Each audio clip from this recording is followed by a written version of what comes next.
Hello, everybody, and welcome to Keeping It Young podcast, conversations about marriage, family, and ministry life. I'm Dave. And I'm Bethany. And we are the Youngs. Yes, we are.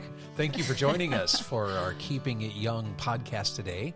And Yes. Yesterday was Father's Day. Yes, we've decided to do a special podcast. Absolutely. We had scheduled for today our second part of our June question and answers. Yes. And then in the process of just sitting and talking after we finished our recording of that, Yep. we realized, oh my goodness, We this missed is Father's this Day. is Father's Day. That's very important. That is absolutely important. Yes, so, it is. Today we just want to dedicate a special Father's Day podcast. Yes, we do. And one of the things that just Beth and I immediately were thinking about it when this dawned on us is how that the culture we live in, masculinity, male Yes. fathers, Yes.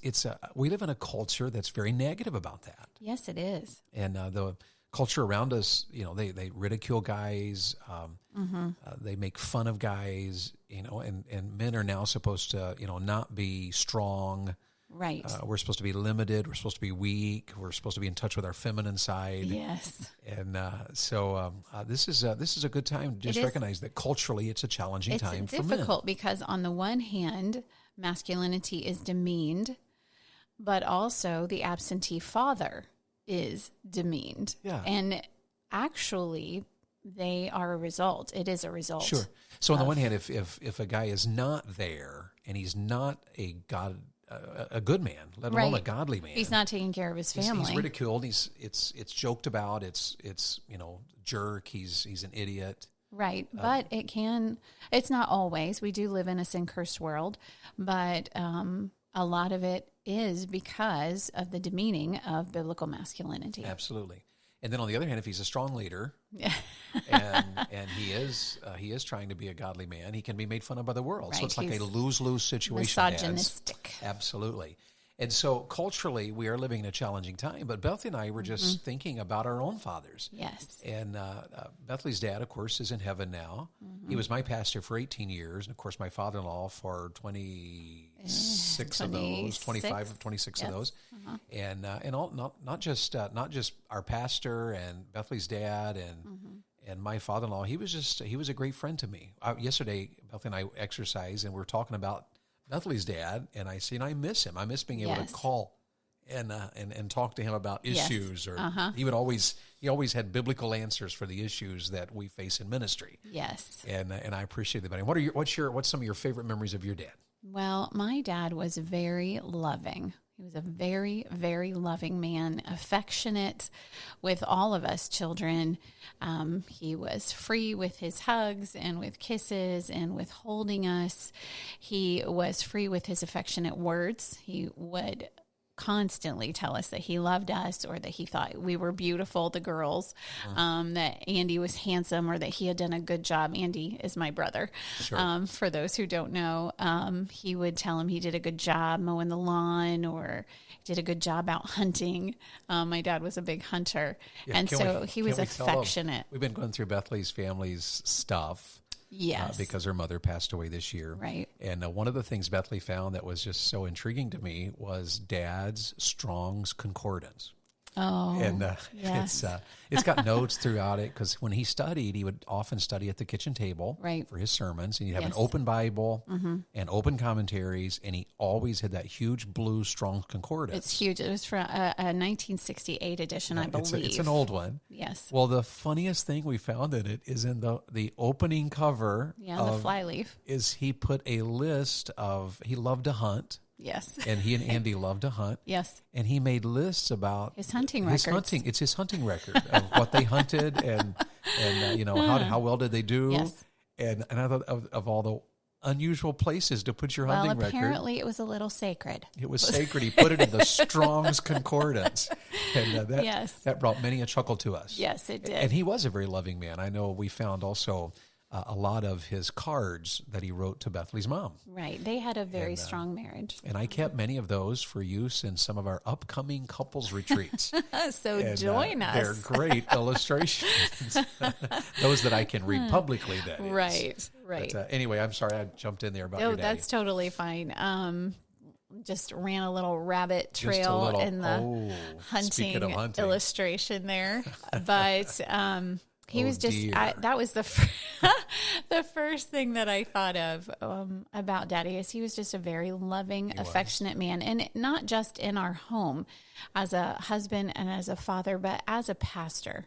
He was very loving, and his heart was for his people, and that they grow spiritually. And when they were hurting, he was hurting. And when they were happy and proud, he was happy and proud. So he was just a very loving man. The other thing I would say is that he was a leader.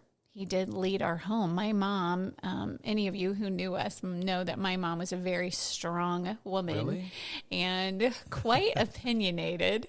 And that would be a podcast for another time. But my dad lovingly led our home. Sure. And even if, as my mom would be sharing her opinion and would share it strongly, and of course she loved him, she never stepped all over him, but he would calmly listen, and then he would say, well, this is what we're going to do, and that's what we would do. So he was the leader of our home, and he was a wonderful pastor and leader to the church. I would say he was a hard worker. He would put in many hours studying at the office and doing administrative work at the church office, and then he would always come home and do something. He did not come home and just rest. He did have times of rest, because rest is biblical, but he would come home and he would work hard. He would work in our yard, or he would work around the house, help Mom out with different things and help us with different things. So he was a loving leader. He was a hard worker. He was funny. He planned lots of fun for us, and he planned trips for us. He would make sure that we had great life experience. He was a history lover, so we know a lot about history. And we all love history, all of my siblings and I do. And, just so many things. He was just a wonderful, wonderful man. And he was, as David said, a biblical counselor. So even into our adult married life, he was always someone that we could go to and say, what do you think about this?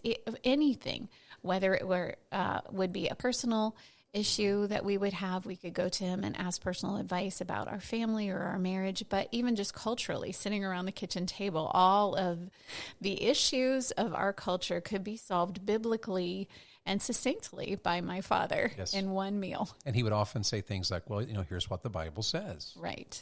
And I appreciate two things stick out to me about your dad. One was just listening to you talk there. I mean, there's a lot of things, but I was thinking about even his love for his dogs. He had hunting dogs. Yes. He had a beagle and a Brittany Spaniel.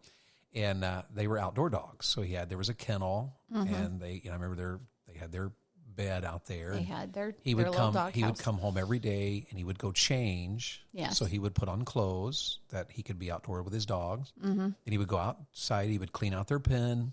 Yes. And then he would love on them. Yes. He would get down and he would hug them and talk to them and pet them and rub them. And I remember how still the Brittany Spaniel had so much energy, but when Dad would get down on his knees in front of it and let the dog come to him, and he would hold the dog and pet the dog, that dog would be so calm. Right. And so that stands out in my mind. I remember that. And the other thing I remember about your dad is he would call me frequently, and he'd always ask me how I was doing, and he'd ask how the meetings were and how many folks had gotten saved. He always loved when people got saved. One kid, he would be excited as much as he would if 200 got saved. I just loved that about him. But he closed every phone conversation in several ways. He'd always tell me, I love you, David, son. But he would also say, and I give you permission to soundly kiss my daughter. Yes. He said that every time. So I have good memories of your dad as well. And my dad's was not a preacher. My dad's a working man, farmer, factory worker. Right. But there's so many reasons I could be thankful for my dad. Right. Probably one of the biggest things I learned from my dad was the value of just hard work. He would always tell us, if you own something, you got to take care of it. It's going to take work. Right. And he taught me to take care of the garden. He taught me to take care of the house. He taught me how to paint. He taught me how to mow the yard. He taught me how to cut wood, Dad how to split wood. But the other thing I'm so thankful for my dad about is he also taught me just fun things. I remember I was 11 when he taught me how to drive. And We were on the farm, and we were in a field, and he taught me how to clutch and how to put the truck into gear and how to drive. So I could drive when I was 11 and 12. Right. And sometimes it was just a matter of putting the truck in first gear and driving slowly through the farm while the workers put the hay bales on the hay wagon so we could take it to the, down to the barn. What an example of training you to do what God has called you to do. He had no idea when you were 11 years old that you would travel almost every week of your life somewhere and pull a trailer. Over 1 million miles that we've traveled. Right. And even backing, pulling a fifth wheel, I learned how to back. Dad taught me how to back a hay wagon. Right. And that is a hard thing to do because you got to reverse back to get it to go. It's a challenging My thing. brain doesn't work that way. And most people can't do it. But I've backed RVs 40-foot long fifth wheels in tiny little church parking lots. Sometimes thinking there is no way I'm going to get this in here. Sometimes I have to not look. Absolutely. Or pray. Both. And so it's amazing just the practical side of life. Dad taught me when I was pretty young, I remember he bought us a go-kart. And he bought us a horse so we could ride a horse. And I remember this one pony he bought us. And every time my sister and I would get on the pony would make a run for the barn door. And if we didn't keep control of that pony, it would go through the barn door and in the process just take us right off the back. We would end up on our backside in the barnyard. We hated that pony. But I remember him buying stuff like that for us. And so you can have life experiences. So we can have life experiences. And he taught me how to ride a motorcycle, something I love doing to this day. But Dad let me buy my first motorcycle. He helped me borrow the money when I was 14 years old to buy my first motorcycle. He co-signed. Wow. And I remember the bank president said, "You want me to loan money to this young man?" And my dad said, "Yeah, and he's going to pay it back." And so the bank president said, "I'll do it for you." And so my dad had a good name in the community, and he was known for hard work. And it was my dad that did take us to church. I remember the night my dad got saved. He was very strict. I remember the night he threw away our television, and that was a dramatic experience in our life. I know she said dramatic and not traumatic. It was dramatic, and maybe a little traumatic too. But my parents were out of church for a while just because of some issues that happened in a particular church. But I know that my folks influenced me spiritually by taking me to revival meetings, camp meetings. Right. And we went to revivals. So I heard so many evangelists. It's no wonder I'm an evangelist. But I'm just very thankful for my dad. I know you're very thankful for your dad. Yes. And just sitting here listening, I was thinking all of us can be thankful for something in our upbringing. I know sometimes we get messages from people who did not grow up in a Christian home or did not have the loving Christian family that we've been talking about just now as we're talking about our dads who taught us great things, whether that be in the spiritual realm or even the practical realm. And maybe you didn't have that. But maybe right now you could just stop and thank the Lord for something in your upbringing. Maybe you were a foster kid and a good family took you in and someone became a dad figure to you. Sure. Maybe you were a bus kid and you had that youth pastor who invested in you, or maybe a pastor who invested in you, somebody in your church. So I think it's just a good time for us to sit and think and be thankful for the things that we've learned from our dads. I know a lot of who I am spiritually started because of the spiritual seeds that my parents planted in my life, and just the things that I learned from my parents, from my dad. You talked about his study habits. And I do a lot of what my dad does. When I study, I have to sit down somewhere and spread papers just everywhere. I have books out. I have all kinds of things. Just so y'all know, I bought her a MacBook. She has an iPad. And she has to write it out just like her daddy. I do. I write my notes out longhand, just like my dad. I don't use an iPad. Often when I go to speak, people will say, "Now, Mrs. Young, can we set up your PowerPoint?" And I say, "Well, no, I don't have one." And I don't think it's wrong. David uses PowerPoint, and I appreciate PowerPoint. And maybe someday I will get techie enough to do PowerPoint. But I do a lot of things that my dad taught me me, not because it's right or wrong. It's just what he ingrained in me. And he loved to read. He loved books. And I love to read and I love books. So I would much rather pick up a commentary or pick up a Bible dictionary than look it up, even though on my phone it is very convenient to use my Blue Letter Bible app. She's coming along, people. She's starting to use apps. Yes, I am. This would be a big difference. But we've learned a lot from our dads. And so we were talking about a Father's Day podcast that would honor the fathers that we have and be thankful for them. Even the father figures. I just read Yes. my friend Dave Peach, who's a missionary to the deaf, and a shout out to Dave Peach's ministry. It's a great ministry. But Dave's dad passed away this year, and they just recently had the memorial service.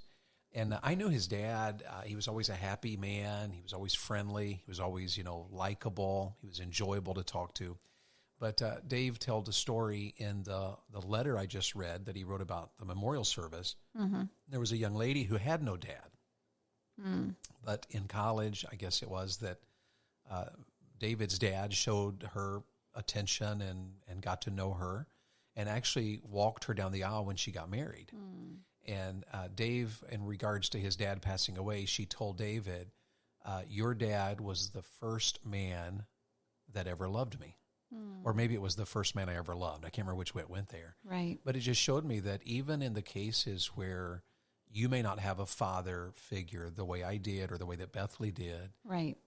Number one, God is our Father. Right. And God, you that have no dad in your life, remember that God is a loving God. Yes. And He is our Father, and He does care about us. And He's dependable. He's always consistent. He's forgiving. He's gentle. Yes. He's everything a father should be. Yes. And He's certainly everything that even the best of fathers has to continually walk in the Spirit and strive to be. Right. But it did remind me that God will put other men in your life. Yes. God will help you and direct you and lead you and guide you.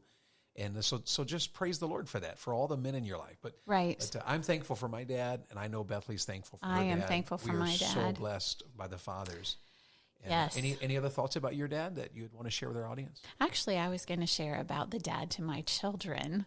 Oh, I have. Is he a handsome guy? He is a very handsome man sitting across the table from me right now. But I'm very thankful for David and the work that he puts into being the husband and father that he should be. I know that didn't happen by accident. I know he shared with you all of the work ethic that his father put into him, and I do appreciate that. Mom and Dad Young did raise him to be a very hard worker, and so there is not a huge honey-do list in our house ever, because he's just constantly getting things done, which is a blessing to me. But he works constantly at our relationship to be a loving leader to me, and he constantly works at being a dad, even to our grown children. He's constantly in connection with them, reaching out to them, seeing how they're doing, counseling them if they need it, encouraging them, spending time with them. I appreciate that he does one-on-one time with our kids.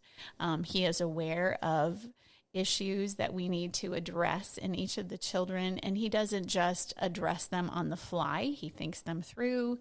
He prays about it. He does things biblically. He's always been very involved with our children from the time they were born. He was, of course, in the delivery room, and then he would just help out with everything. And I'm so appreciative of that. And probably I'm making someone very jealous right now. But I can't say enough about what a loving leader he is to me, and what an example he is to me to constantly follow the Lord, and to better my relationship with him, with my Heavenly Father, and with our children. Well, thank you, my love. That's beautiful, just touching.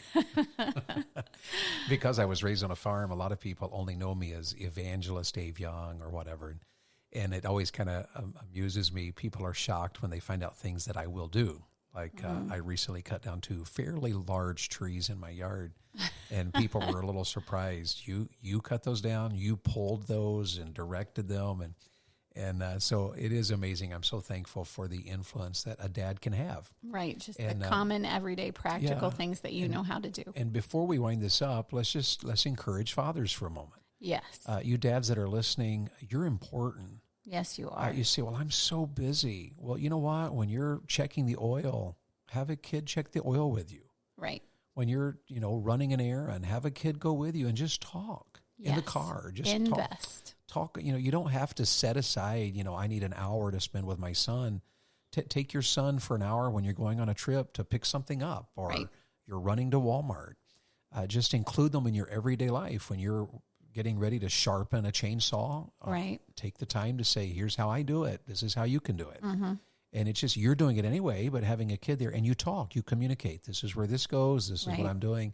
Dad, you're important in your children's life. So teach, invest time, be aware of needs. Yes. When you see your children, struggling in an area, or they're a little off, what I've noticed in our family is that Bethany can handle situations, and she will handle them in a totally different way than I would.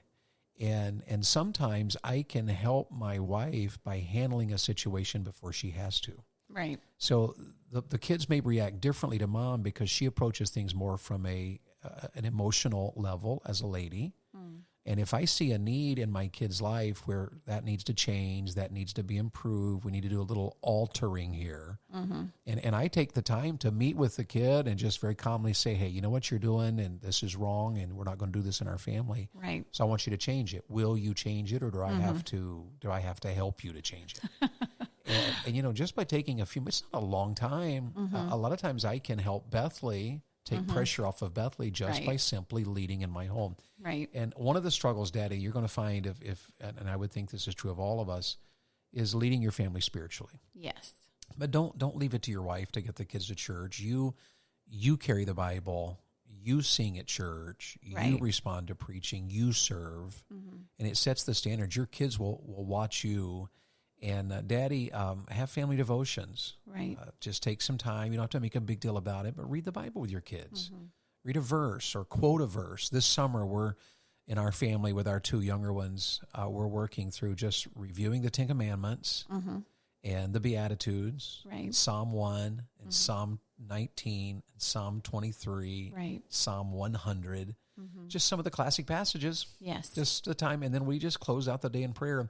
Right. And we've prayed a lot this last couple of months about an RV.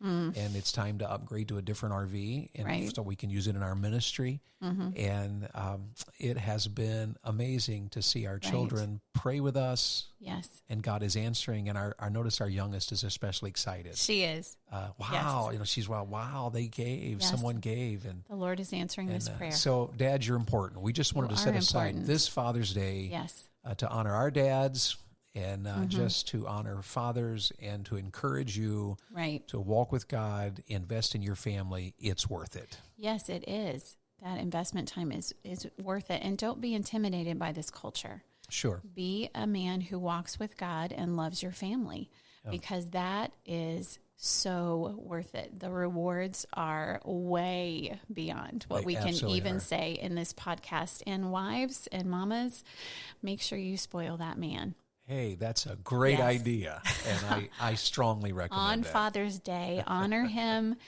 and spoil him. And if yesterday was too busy to do so, you have a week ahead. There we go. You can celebrate Father's Day every day this week. Whoa, that would be a good thing to do. I think that's a great idea. A little gift every day. That's awesome. Well, we're out of time, and we're glad you listened to us. Daddy, we wanted to say, we want to say Happy Father's Day to you. Yes. To all of you dads out there. And we hope you'll join us next week. We're going to do part 2 of question answers in the month of June. Jumping into June. Yes. Or whatever we call it. Jitterbug June, Junebug June. Junebug June, something like that. So thank you for joining us today. We're Keeping It Young Podcast. Visit us at keepingityoungpodcast.com. If we can serve you, help you, be a blessing to you, in any way you'd like just a comment, we'd love to hear from you. Yes. And go to our website, send us a voice message, or go to the bottom, hit the word contact, and send us an email. Yes. In the meantime, have a wonderful week, and we'll look forward to seeing you and talking with you next week. The Keeping It Young podcast is a Bax 5 Media production. All rights reserved.